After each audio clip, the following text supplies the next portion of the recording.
Vaatame siis sellist seadet. Nagu me saame aru, et see on 3-2 ühendus või jaoti. See tähendab, et midagi peaks tegema. Lisaks me saame aru, et normaalselt suletud olekus.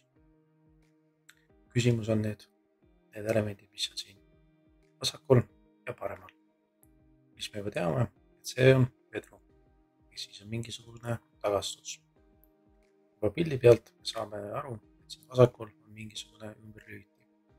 Ja siis saame asjad kokku panna, et see tingmärk on siis ümberlüüti. Antud juhul on väljas või sees. Positsioon 1, positsioon 2.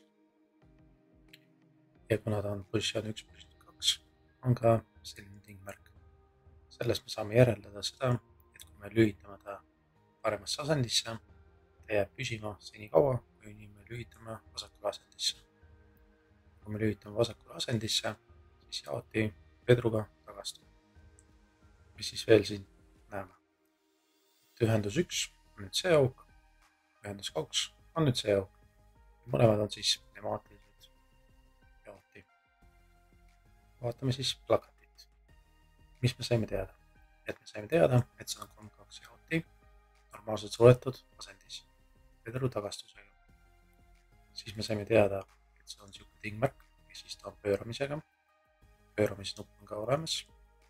Ja nüüd parempoolne osa on meil siin, ehk siis mehaaniline komponent, ehk siis fiksaator. Ehk siis fikseerib meie asendi kas paremale või vasakule. Kui seda asja ei oleks, siis kohe kui me keeraks paremale, laseks lahti, siis ta ei fikseeruks, vaid automaatselt läheks vasakusse asendisse tagasi ja siis taastuks normaalselt suletud olekut.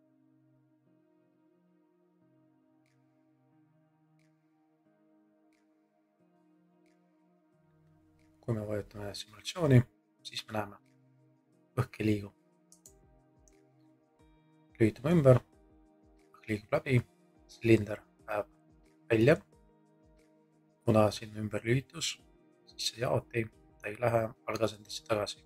Siin on ümberjaotus fikseeritud positsiooniga. Kohe kui me lüütame ümber, siis lähme vasakusse asendisse, toimub vedruga tagastus, õhk läheb silindrist välja, läbib jaoti, läheb atmosfääri tagasi. Tavaliselt sellise jaotusventiili on mõistlik kasutada nendes kohtades, kus meil on vaja eelsüüde või siis startfunktsioon teha. Kui see on sees, siis õhk hakkab sealt läbi minema ja siis siia saab ühendada kõik muud süsteemid. Ja kui me lülitame selle välja, kõik muud süsteemid ei saa enam õhku ja enam ei tööta